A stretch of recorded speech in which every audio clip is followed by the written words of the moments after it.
Hey YouTube, Fired Up Prepper here, and today's video is on, I guess, a SHTF scenario. What do you do? What if scenario. So what if one night you go to bed, everything is fine, everything's perfect, you had your midnight snack, you watched a late movie, you know, everything's good. You go to bed and set your alarm in the morning, whether you're getting up for church or work or whatever. Maybe you don't even set an alarm. Maybe you don't have to get up for anything. So you go to bed, you sleep like a baby, you wake up the next morning. If you set an alarm, you're startled because your alarm didn't go off and you don't know what time it is. And you're looking around trying to get your bearings straight, and all of a sudden you notice that your alarm clock isn't plugged in. Or maybe you're like me, you use your phone alarm. Just sits on the nightstand and it goes off. And you look down at your phone or you look down at the alarm and nothing's on. And you know, well, number one, you never unplug or shut off the alarm clock. Number two, you know that you plugged in your phone to charge overnight just like you always do. What is going on? You don't remember hearing any thunderstorms or anything like that over the night? You know, for the power to go out, you don't see anything blinking. You look towards the TV and the DVR, you don't see any red lights blinking. You're like, what the heck? The power's out. You get up, you go into the refrigerator, and no light in the refrigerator. It's kind of just damp. You don't know how long it's been out, and kind of starting to see some condensation from some of the frozen things that are melting, and you're starting to figure, you know, none of the ceiling fans are going on in the house. Let's say you're in Texas. Let's say you're in Texas where you wake up in the morning, it's 85 degrees, and you know within a couple hours it's going to be 90, 95, 100 degrees outside. And even more inside if you ain't got any air. You don't have a backup generator for your home. I mean, like a full-sized, run your whole home generator. You don't even have a little gas-powered 1,000, 2,000, 3,000, 6,000 power generator. You don't have anything. Normally when the power goes out during a storm, a regular storm, it might blink on and off, or it might be off for an hour or two or whatever, you know. When we lived in Florida, we were there 2 years. We went through 8 hurricanes. I was putting up hurricane shutters the first time 3 weeks after we moved there, and I put them up 7 more times after that. Take them up, put them up, take them down, put them up, take them down. Go to the store, buy a bunch of water, buy food, you know, stuff. Make sure I can. Back then I had a gas grill. Well, I didn't prepare very well the first time, and I ran out of propane, so I had to turn my gas grill into a charcoal grill. And we were cooking off that. Cooked up everything that we had as far as meat. Only one time we lost power for an extended power time. I think it was Wilma, Hurricane Wilma. And we lost power for 3 days, I believe.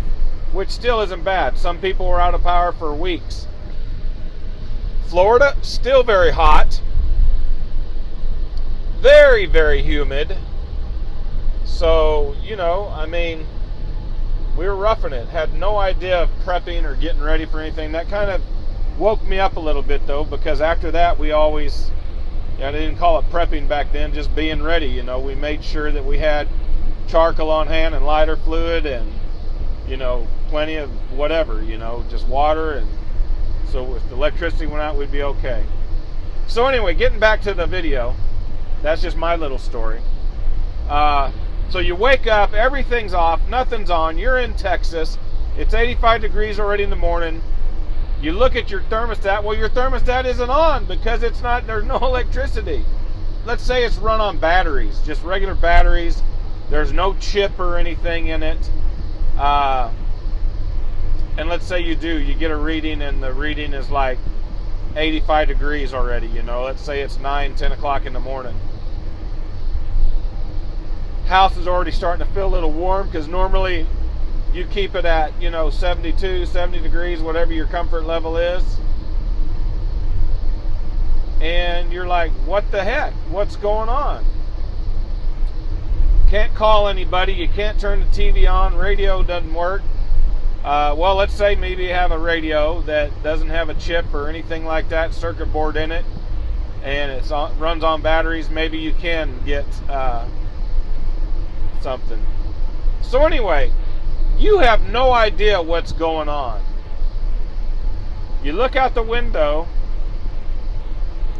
and your neighbor, who's a little bit more prepared than you, maybe a lot of bit, is out there, just no big deal. They got generator running, everything's fine and dandy with them. They were prepared. And you run over and ask him, say, hey, why do you got power? I ain't got no power. He said, well, I got a generator for my home, or a portable generator or whatever. And you say, well, what's going on? And he'd say, well, we believe an EMP hit last night. Electromagnetic pulse, whether it was from solar flare or whether it was from a hydrogen or nuclear explosion in the atmosphere that China did, or Russia did, or North Korea, or somebody, whoever, exploded it over, and anything that had any kind of electronic circuitry or chips or anything like that is toast. It's no good. Everything is fried. And so this guy, he's got things going on. He gives you that idea. You've never heard of it before. You go in the house, you go back to the house, you get your keys, you jump in your car, and it doesn't even start. There's nothing. I mean, it is dead. Well, most of the cars nowadays, past sometime in the 70s or early 80s, all have circuitry, all have circuit boards, chips, computers in them. They're fried. Nothing's working. You get to looking up and down the street, there's cars stopped in the middle of the street, on the side of the street, in yards, whatever. You look around a little bit higher, you're seeing smoke billowing up in different areas. This is serious. So what's your plan? Well, you don't have a plan because you didn't prepare for anything. You don't know how to get in touch. You don't have a bug out plan. You don't have a bug out bag. Something you can just grab and hit the road and hightail it to your folks' place, or your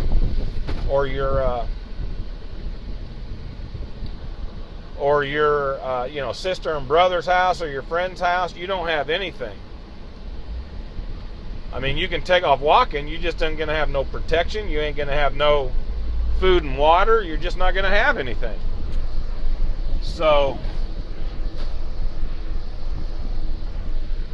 what about that scenario bothers you? These are things that are being talked about now in the daily media. National media is talking about EMPs, and North Korea put up 2 satellites, and they don't know what's in them, or if there's anything in them, or they've said they're going to nuke us. They said they're going to blow us up, whatever. They're going to kill us. Iran, whoever, all those countries that, even though we give them tons of money, they still want to kill us. They just want to kill us. And they're all trying to get nuclear capabilities. They all know about EMPs. It's a real deal. What if that scenario bothers you? Because here's the story. If it was to really happen, the cavalry isn't coming.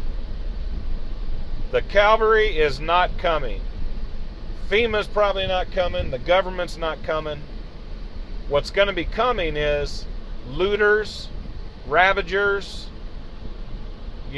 thugs, people stealing your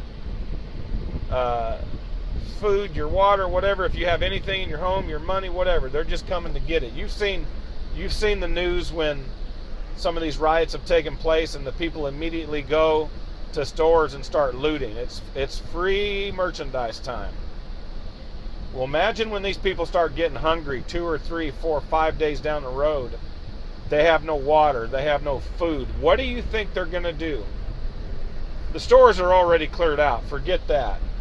The stores have already been looted. Where are they going to go now? You think they're going to grab their life straw out of their bug out bag and go down to the pond and drink water out of the pond? No. They're going to start hitting up homes looking for food and water. I mean, that's just what's going to happen. You're going to be nice? No, you're going to be an ass. Yeah, asshole. Can't let one person in, huh? Anyway. So that's just, I don't even want to tell you what happened right there. So anyway, go on, switch lanes.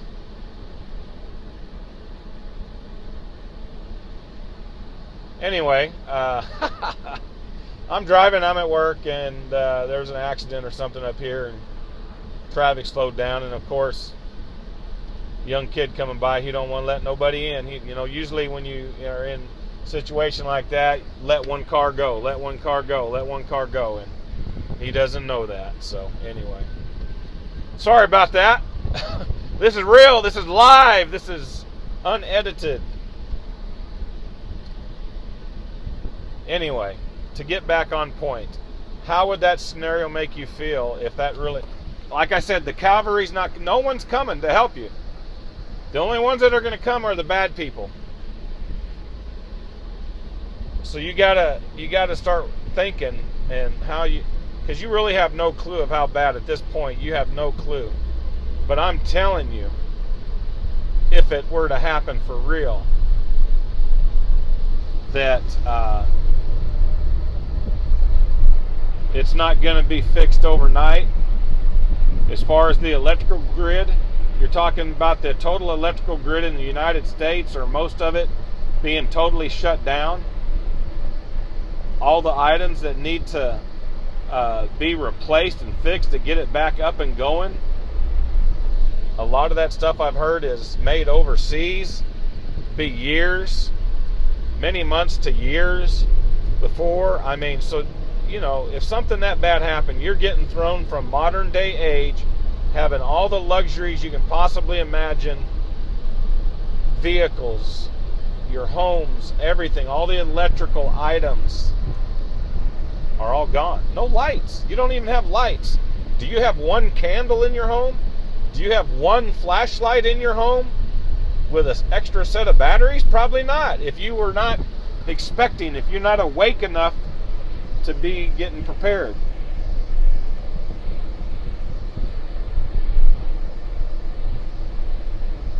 It's a serious, serious matter. That's what all the preppers, there's some preppers out there that are preparing for certain events, and whatever, and there's some craze out there. But just the everyday person like myself that knows that these things are possible, that's preparing. What first got me started was not only my knowledge from what happened in Florida, but I watched one of the major Oklahoma tornadoes live one time a couple years back, and I'm wonder how many of these people are prepared for life without their home, everything, they lost everything. How many of them were prepared at all? Maybe they had shelters, maybe they didn't have no shelters.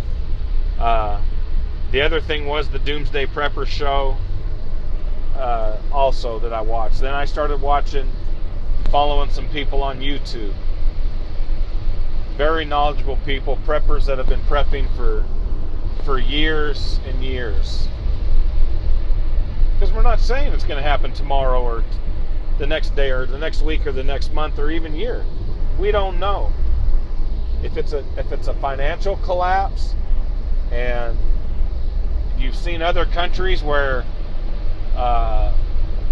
is it now? They're actually, people, it's getting so bad that, you know, they're going after cats and dogs to eat, whatever they can get for their families. I mean, look, it can happen. The problem with America is too many people say it won't happen in America. It can't happen to us. You can't imagine looking at a highway with all the cars shut down on the highway. They can't do anything. There's no traffic because everything's been wiped out. The only vehicles that will run are between a certain, you know, from a certain age back, the older vehicles. How many people do you know that still have vehicles that are older than, say, the 70s, like 75 and before? Not too many, right? So serious deal. I mean, just think about that scenario. You wake up one day and everything is totally changed. No one could call and notify you that it was going to happen. You couldn't watch the storm coming in on the news because it ain't going to happen. It's going to happen. It happens in a split second and it's done. What are you going to do? Are you going to make it? Are you okay? Do you have survival skills? Could you just take off and go live in the woods or mountains or whatever and fend for yourself and, you know, make it happen? Or do you not know the first thing? Do you have any food stored? Do you have any water stored? Do you have any survival tools stored? Do you have a bug out bag? Do you have tools, knives, guns for security? It's a whole process. You can put a bug out bag together tonight, stick it in the corner. You ever need it, you grab it and go. Add to it as you learn more, like I do. I have a day bag right here with me that I take everywhere with me. If I'm in Austin or Houston, something happens, I can't get home in the vehicle that I'm in. There's no transportation, that will get me home. That bag will get me home. Everything in that bag will help me get home. If I've got to go 150, 200 miles through the wilderness, walking along the highways, off the highways, whatever it takes, farmland, ranch land, whatever, I can do it with that bag. Because the number one thing, if something happens, I want to get home. I want to take care of my family. I want to secure my home. So anyway, a lot to think about, but the whole point of the video is just to get you thinking and get you doing something. If you've done absolutely nothing, then ask yourself, okay, what am I concerned about? Am I concerned about, you hear about all the economic stuff, are you concerned about an economic collapse? Are you concerned about EMPs and people wanting to kill us? So, and then just get busy. Start preparing. Once you start,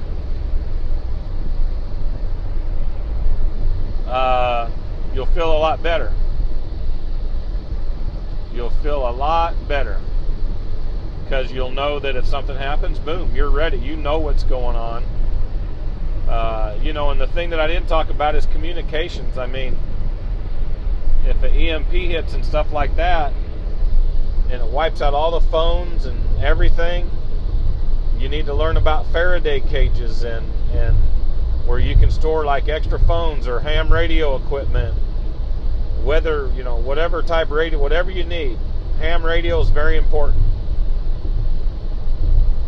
And anyway, but that's another video, and that's not high level stuff, but it's important stuff. How are you going to find out what's going on in the world if there's all your basic communications are done? So anyway, hope that helps. I hope it gets you going. I hope if you got anything to add to it, or no, go ahead, asswipe. Go ahead, buddy.